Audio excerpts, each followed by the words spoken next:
tote bag na black and gold, plaid pa siya, ang lakas makasala. Look at that, guys. Hindi ko na kailangang mag-talk kasi ganyan siya kaganda. May kasama pa siyang pa-pouch dito sa loob. Ayan, dito nyo pwedeng i-organize yung mga kung ano-anong makeup ninyo, ganyan, para hindi kalat dito sa loob. And meron siyang zipper, kaya wag kayong mag-alala, secure na secure ang inyong mga kagamitan dito. Hindi madaling madukutan na ganyan, pero just make sure na nakaharap sa inyo. Charis, kasi may last bag.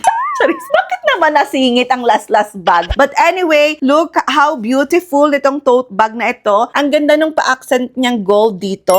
Kasi nag-complement siya doon sa kulay ng bag na kinuha ko. Meron tong red or maroon, tas meron ding white. Pero mas nagustuhan ko kasi itong black and gold kasi parang mas mabilis ko siyang mabagayan. Tingnan niyo itong damit ko, hindi ko maintindihan kung gray ba to or green or basta. Pero bagay niya yung aking damit, 'di ba? So ang ganda niya. Kaya kung gusto niyo rin to, ilalagay ko na lang sa yellow basket or sa comment section kung saan makakabili.